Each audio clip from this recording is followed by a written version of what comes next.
The following clip is presented to you by The Extreme Life of Matt Hardy, available every Friday wherever you get your podcasts and at extremehardy.com. The next week, Heyman is with Brock in the ring cutting a promo. It's the first of many promos between the two for years to come. Heyman calls himself Brock's agent, and for the first time out, we hear the nickname The Next Big Thing. And that's when you guys jump Brock and proceed to lay in two of the most vicious chair shots to the head in wrestling history. People still talk about this to this day. And even as he bails out, he still manages to stay on his feet. In hindsight, Matt, when you watch it, it doesn't age all that well, but it sure is memorable. Who came up with the idea for this? Were you given any instructions on the chair shots in particular, and what was the reaction to it? I mean, it was the trend at the time, so I love watching that footage back. You know, it is what it is. You know, what happened today? No, but looking at it back then, it was a hell of a spot. Like, it was very choreographed, and a lot of this did come directly from Vince. And one of the things we were saying, like, you guys come in, we want to show this guy's a beast, this guy's a monster. He said, you know, you guys, know him with these chair shots, and it knocks him out of the ring, but he doesn't go off his feet. And that was Vince's whole vision, right at the very end of it, to like really paint Brock as like this monster pro wrestler in WWE. So I'll never forget too, whoever the producer was, and I'm not 100% certain of who it was.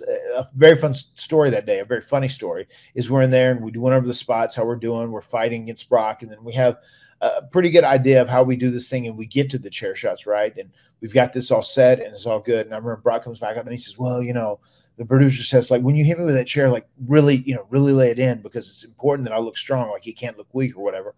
And I said, oh, I will, man. I mean, I don't know if you've watched, but like, go back and watch Royal Rumble 2000, where we like murdered one another, the Hardys and the Dudleys, with these chair shots, and the Royal Rumble 2000 tables match. I mean, we swing these chairs hard, like we suck it up and go. We're men about it when it comes to that.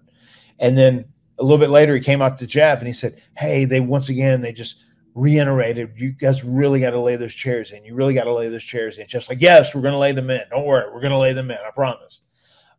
So Brock was getting a lot of pressure put on him to make sure that, it looked like he could, absorb this monstrous beating, like almost look inhuman to a degree.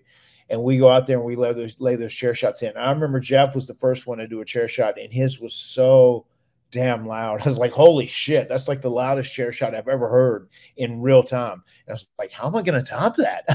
And I just remember swinging for the Vinces, and mine laid in pretty good too. Brock bounced out of the ring. He hit. We came through and got in the back, and they were like checking on Brock, like, oh my God, those were devastating chair shots. Are you okay? He said, yeah, I'm good. I'm good. I'm fine. Everything's cool. I'm cool. And then I remember we came back, and then Brock like pulled me and Jeff to the side. He said, how was it, guys? Everything good, right? So it was almost like he didn't have a full recollection of how those chair shots were.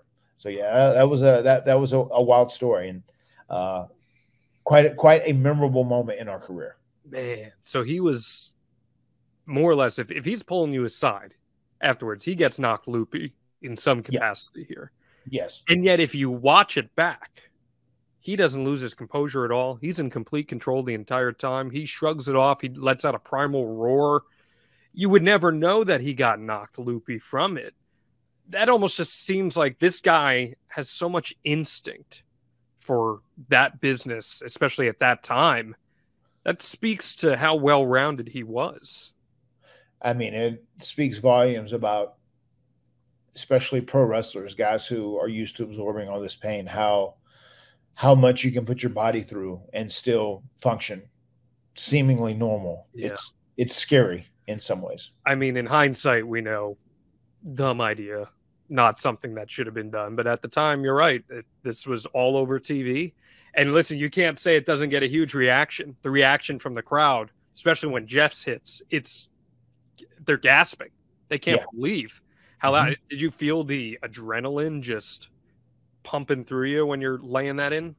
Oh yeah, no, it was a very adrenaline-filled segment. I remember going out, and also it was the first time that anybody really got anything in on this guy, on this indestructible monster. So yeah, it was a hot segment. And like too, there's kind of a bit of pressure on your behalf, because if you screw up Vince's prized possession here, you hurt Brock, you break his nose with the chair, you give him a severe concussion, whatever it may be. Well, talk about heat on Matt Hardy all of a sudden here. Did you feel that pressure going out there?